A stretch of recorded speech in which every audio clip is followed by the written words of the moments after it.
Hello guys, आपका स्वागत है हमारे जेके स्टडी स्टफ में। आज की वीडियो में बात करने आ रहे हैं ड्यू कॉलेज के ऐसे स्टूडेंट जो सोल या फिर रेगुलर या फिर एनसीएफ से बिलोंग करते हैं। उन तीनों के लिए वीडियो इंपॉर्टेंट है और साथ ही साथ वो 6 सेमेस्टर में है और उनका जो कोर्स है बीए पॉलिटिकल साइंस ऑनर्स। और उन बीए पॉलिटिकल साइंस ऑनर्स के अंदर एक बुक है आपकी Indian political thoughts part second. ठीक है, तो इसका जो सिलेबस है वो ऑलरेडी मैं बता चुका हूँ कि आपका सिलेबस क्या क्या रहेगा।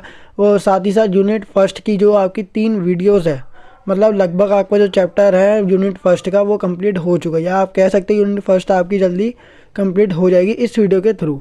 ठीक है, तो हमने जो पिछली वीडियोस में मतलब इसके मैं 3 पार्ट ऑलरेडी बना चुका हूँ, सिलेबस के ऊपर भी वीडियो बना चुका हूँ। अगर आपने वो वीडियो नहीं देखी तो आपको ऊपर आई बटन दे रखा है, वहाँ पे क्लिक करके आप वीडियो की प्लेलिस्ट को ओपन करके वीडियो को देख सकते हैं। इस वीडियो में हम बात करेंगे आधुनिक भारत में जो राजनीतिक चिंतन है उनकी अध्ययन का महत्व, कि अगर भारत के कोई सा भी व्यक्ति जो कि भारत की राजनीति के बारे में सोचता है या भारत का राजनीतिक चिंतन करता है तो उसको पढ़ने से या उसका अध्ययन करने से क्या क्या इंपॉर्टेंस है, उसको पढ़ने समय क्या क्या प्राप्त होगा। और दूसरी चीज़ हम मुख्य विशेषता पढ़ेंगे, मतलब इस वीडियो के थ्रू आपका जो चैप्टर है वो पूरा फिनिश हो जाएगा, या यूनिट फर्स्ट कह सकते हैं आप। ठीक है, वो पूरी की पूरी फिनिश हो जाएगी। तो वीडियो को स्टार्टिंग से लेकर एंड तक जोड़ देखना। तो चलते अपनी वीडियो की ओर एंड शुरू करते अपनी video. So without wasting time let's begin our video. So guys, जैसे कि अपना इसमें फर्स्ट टॉपिक ये निकल के आता है पार्ट 4 में। ठीक है, जो आपके यूनिट फर्स्ट का पार्ट 4 है, थर्ड पार्ट में बना चुका हूँ ऑलरेडी।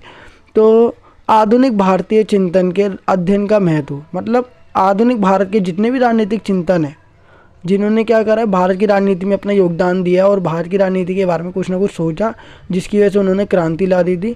तो उस चिंतन का अगर हम अध्ययन करते हैं, मतलब उनकी कुछ बातें जो राजनीति से रिलेटेड है अगर वो पढ़ते हैं तो उसका इम्पोर्टेंस क्या है, हमें क्या समझ आएगा। ठीक है, हमें क्या प्राप्त होगा वो देखते हैं। पहला पॉइंट इसमें देखो, 2 पॉइंट है, एक पॉइंट छोटा है और दूसरा पॉइंट तो बहुत ज़्यादा ही लेंथी है, लेकिन आपको समझ आ जाएगा क्योंकि मैंने बिल्कुल सिंपल वर्ड्स में लिखा है। आधुनिक भारतीय राजनीतिक चिंतन राजनीतिक विचारों को समझने के लिए, मतलब राजनीति के जितने भी विचार है, पॉलिटिकल जितनी भी थॉट्स है उनको समझने के लिए एक नया दृष्टिकोण प्रदान करता है।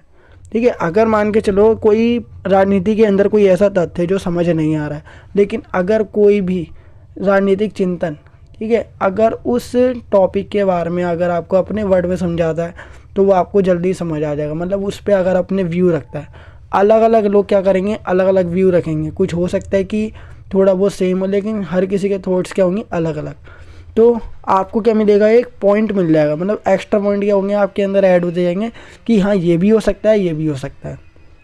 ठीक है, मतलब हर किसी राजनीति के अंदर हर किसी चिंतन की अलग अलग राय होती है किसी न किसी टॉपिक को लेकर। कुछ लोग उसको लेकर सहमत होंगे तो कुछ लोग उसको लेकर असहमति भी दिखाएंगे। ठीक है, मतलब अपने अपने तर्क या फिर आप कह सकते हो पॉइंट्स वो रखते हैं। तो एक नया दृष्टिकोण आपको क्या होगा, प्रदान किया जाएगा, वो भी किसके थ्रू, अगर आप भारतीय चिंतन या राजनीतिक चिंतन के बारे में अध्ययन करते हो तो।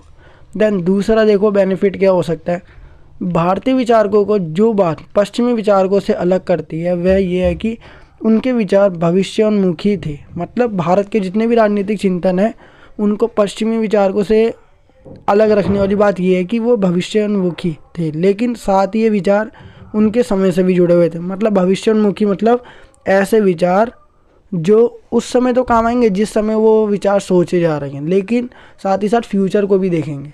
ठीक है, सपोज आज चल रहा है 2023, ठीक है, तो 2023 में मान के चलो अगर कोई भी राजनीतिक विचारक अपने व्यू रखता है किसी चीज़ को लेकर, वो फ्यूचर तक उसकी अगर वो होगी ना इम्पोर्टेंस होगी। ठीक है, तो ये क्या है, भारत के विचारक है, मतलब जो आज के समय की नहीं सोचते बल्कि भविष्य की भी सोचते हैं, लेकिन जो पश्चिमी विचारक है वो भविष्य की नहीं सोचते। तो ये बात क्या करती है, भारतीय विचारकों को पश्चिमी विचारकों से अलग करती है।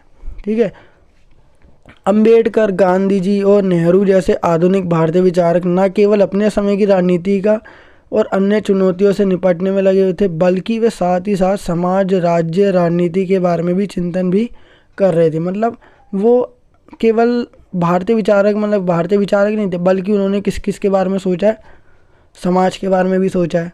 ठीक है, सोसाइटी के बारे में सोचा है, स्टेट मतलब राज्य सरकार, इन सब के बारे में सोचा है, और पॉलिटिक्स के बारे में भी सोचा है। मतलब अलग अलग जोन के बारे में उन्होंने सोचा है। ठीक है, समाज के क्षेत्र के बारे में, राज्य के क्षेत्र के बारे में, राजनीतिक क्षेत्र के बारे में, हर किसी के बारे में उन्होंने सोचा है।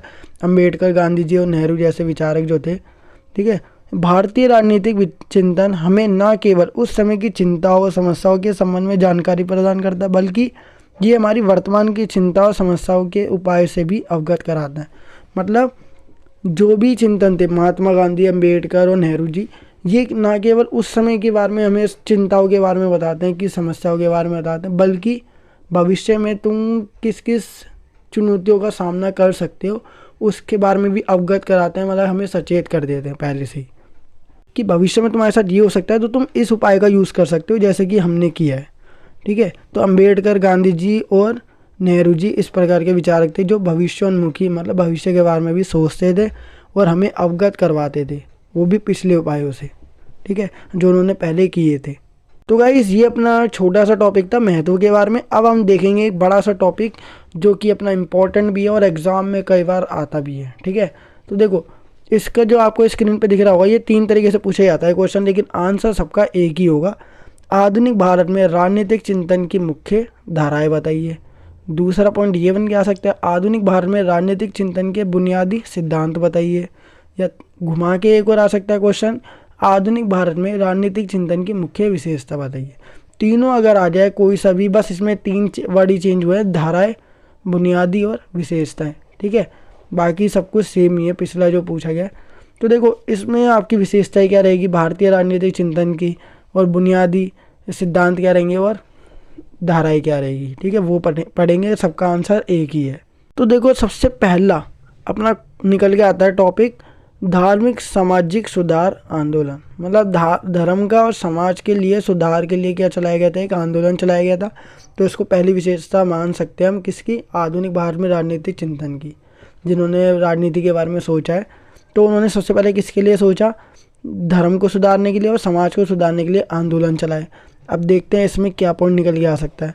इस धारा में प्रमुख चिंतक, मतलब जिन्होंने इसके बारे में बताया धर्म सुधार और समाज के सुधार के लिए आंदोलन चलाए थे, वो कौन कौन से व्यक्ति थे, कौन कौन से चिंतक थे। स्वामी दयानंद सरस्वती और एनी बेसेंट, राजा राम मोहन राय, ये 3 थे जिन्होंने क्या धार्मिक सामाजिक सुधार आंदोलन के बारे में सोचा, या इस धारा के वो प्रमुख है। ठीक है, राजा राम मोहन राय को आधुनिक भारतीय चिंतन का सिरमौर कहा जाता है। ठीक है, बी मजूमदार कहते हैं कि इनकी एक वो है, बी मजूमदार कहते हैं कि आधुनिक भारत में राजनीतिक चिंतन का क्रम राजा राम मोहन राय से ठीक उसी प्रकार शुरू होता है जिस प्रकार पाश्चात्य, मतलब पश्चिम की जो राजनीति है चिंतन का इतिहास अरस्तु से शुरू होता है। मतलब राजा राम मोहन राय जो है ये चिंतन, मतलब जो राजनीतिक चिंतन का क्रम है ना, राजा राम मोहन राय से ठीक उसी तरह शुरू होता है जैसे कि पश्चिम की राजनीति का किससे शुरू होता है इतिहास, अरस्तु से। जैसे अरस्तु का कहाँ से, किसके लिए, पाश्चात्य के लिए, वैसे ही राजा राम मोहन राय का भारत के लिए है। ठीक है, राजा का जो क्रम चलता है या राजनीतिक चिंतन का जो क्रम चलता है ना, भारत के अंदर राजा राम मोहन राय से चलता है और पाश्चात्य में, मतलब पश्चिमी देशों में अरस्तु से चलता है। ठीक है, अब देखो इसके बाद देखो उनको आधुनिक भारतीय सामाजिक और राजनीतिक चिंतन का जनक कहा जाता है।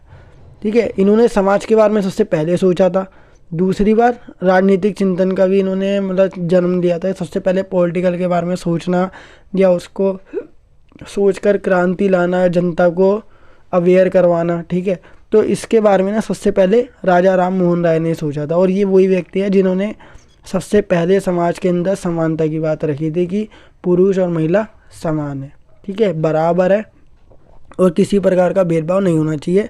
तो ये सबसे पहले जो समानता की बात है वो किसने रखी थी, राजा राम मोहन राय ने।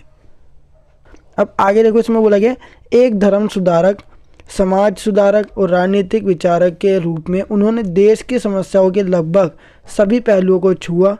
ठीक है, और उनका समाधान भी प्रस्तुत किया। मतलब इन्होंने इन सब के बारे में सोचा भी था और सभी पहलुओं का समाधान भी किया था अगर किसी प्रकार की समस्या होती है, चाहे वो समाज से रिलेटेड हो, धर्म से रिलेटेड हो या फिर राजनीति से रिलेटेड हो। वे हिंदू धर्म के पक्षधर थे, मतलब हिंदू धर्म का ना समर्थन करते थे और हिंदू धर्म की जगह ईसाई धर्म को लाने के खिलाफ थे। मतलब जो लोग हिंदू धर्म को मानते हैं फिर बाद में वो अपना धर्म चेंज करके ईसाई धर्म में चले जाते, तो वो इस सब के क्या थे, खिलाफ थे। कौन, जो राजा राम मोहन राय। ठीक है, तो ये पहली विचारधारा थी। तो इसमें भी हमने बहुत कुछ देखा कि पहली विचारधारा के अंदर या फिर सिद्धांत कह सकते हो या विशेषता कह सकते हो, जो कि राजा राम मोहन राय की बिल्कुल क्या बताती है, एक प्रमुखता दर्शाती है, मतलब सबसे ज़्यादा मेन इन्हें माना जाता है। दूसरा देखो इसमें बोला गया है, दूसरी विचारधारा क्या है, ये एक उदारवादी विचारधारा है। इसमें महादेव गोविंद रानोडी, ठीक है, रानाडे और सुरेंद्र नाथ बनर्जी, फिरोज शाह मेहता और गोपाल कृष्ण गोखले, दादा भाई नौरोजी, ठीक है, ये क्या थे, प्रमुख हैं। तो इसमें जो ये नेता है ना, ये प्रमुख है, जैसे कि अभी मैंने रीड किया। इन विचारकों ने संविधानवाद, मतलब संविधान के बारे में, और संसदीय लोकतंत्र के बारे में, स्थानीय शासन, ठीक है, शासन कैसा होना चाहिए, स्थानीय लेवल पर भी होना चाहिए, उनके विचार रखे और इनके ऊपर कुछ थॉट्स रखी थी। बस यही है और कुछ नहीं है ज़्यादा। तीसरी विचारधारा देखो, इनमें प्रमुख है लाला लाजपत राय, लोकमान्य तिलक, विपिन चंद्रपाल, अरविंद घोष, ये प्रमुख है तीसरी विचारधारा में। इसमें उग्रवादी विचारकों का अध्ययन होता है, उग्रवादी जो विचारधारा है उसका अध्ययन होता है। इनमें विदेशों के बहिष्कार के लिए और स्वदेशों के लिए और राष्ट्रीय शिक्षा और स्वराज के लिए कार्यक्रम प्रस्तुत किया। मतलब तीसरी विचारधारा में जितने भी लोग थे ना, उन्होंने क्या क्या प्रस्तुत किया, देखो, विदेशों का बहिष्कार कर दो, ठीक है, या विदेशी कोई भी चीज़ है उसका बहिष्कार कर दो, उसको बॉयकॉट कर दो, मतलब यहाँ से निकाल दो भारत से। दूसरा, स्वदेश के लिए, मतलब अपने देश के लिए कोई ना कोई कार्यक्रम चलाना। तीसरी बात इन्होंने बोली राष्ट्रीय शिक्षा, मतलब राष्ट्रीय शिक्षा सेंट्रल लेवल पे जो एजुकेशन है वो बढ़िया करवाना। और स्वराज, राज किसका होना चाहिए, किसी दूसरे देश का नहीं, अपने देश का अपने ऊपर राज होना चाहिए और हर किसी का अपने ऊपर राज होना चाहिए, ठीक है। इनका मूल लक्ष्य स्वराज प्राप्त करना था, मतलब कि एक तरीके से आज़ादी प्राप्त करना इनका मेन क्या था, लक्ष्य था या एम था। चौथी विचारधारा देखो, धर्म और राजनीति के समन्वय पर बल देती है। धर्म और राजनीति को क्या करती है, कोऑर्डिनेट करती है। हिंदू धर्म में विनायक दामोदर सावरकर ने हिंदुत्व को आगे रखा, तो इस्लामी चिंतकों में सर सैयद अहमद खान, मोहम्मद इकबाल और मोहम्मद अली जिन्ना ने राष्ट्रीय समग्रता के स्थान पर मुस्लिम अस्तित्व संरक्षण के लिए संकीर्ण विचार प्रस्तुत किए। मतलब जो हमने पढ़ा विनायक दामोदर सावरकर, इन्होंने क्या रखा, हिंदू धर्म को आगे रखा।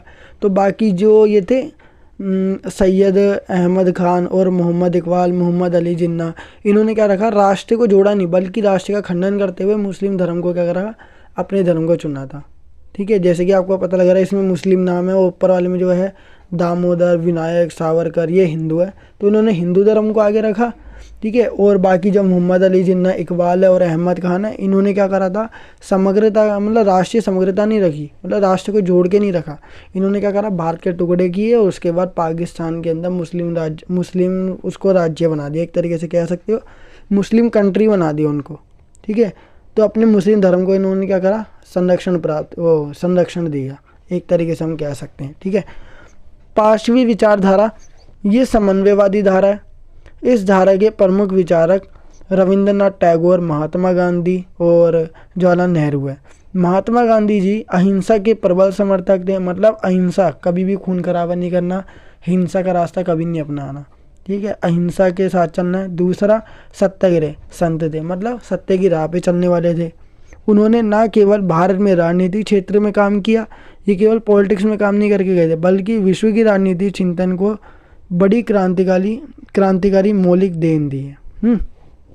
गांधी जी के सिद्धांत आज भी अब उतने ही प्रासंगिक है, मतलब उतने ही इम्पोर्टेंस करते हैं जितने उस समय थे, जिस समय ये थे अपने मतलब दुनिया में थे, उस समय भी इनकी इम्पोर्टेंस थी और आज भी उनके जो शब्द है ना, उनकी इम्पोर्टेंस आज भी है और सिद्धांतों की जो इम्पोर्टेंस है वो आज भी देखी जा सकती है और फॉलो भी की जाती है, ठीक है। कुछ लोग हैं जो गांधीवादी है, मतलब गांधी जी के जो विचार उनको फॉलो करते हैं।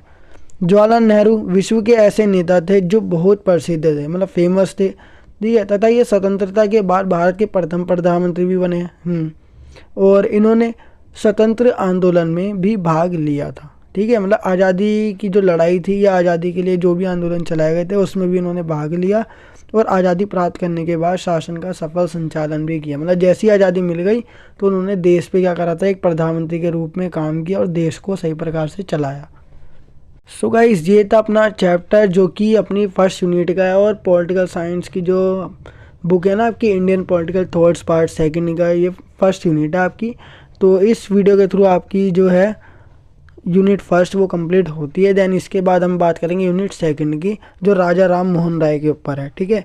आई होप गाइस आपको ये वीडियो जरूर पसंद होगी। अगर आपको ये वीडियो पसंद आई है तो वीडियो को लाइक शेयर कमेंट करना बिल्कुल ना भूलिए। और अगर आपको इस चैप्टर में कुछ भी डाउट है, कोई वर्ड समझ नहीं आया है, जो आपको वर्ड टफ लगा है, वो आप हमें कमेंट करके बता सकते हैं। उसका सोल्यूशन मैं आपको कमेंट में बता दूंगा। सो गाइस ये थी हमारी आज की वीडियो। आई होप गाइस आपको वीडियो जरूर पसंद होगी। अगर आपको वीडियो पसंद है वीडियो को लाइक शेयर कमेंट करना बिल्कुल ना भूलिए। और साथ ही साथ अगर आप हमारे चैनल पर नए हो तो चैनल को सब्सक्राइब एंड बेल नोटिफिकेशन पर क्लिक करके आप हमारे आने वाली हर वीडियो की नोटिफिकेशन तुरंत पा सकते हैं। सो गाइस मिलते हैं नेक्स्ट वीडियो के साथ। So thanks for watching this video.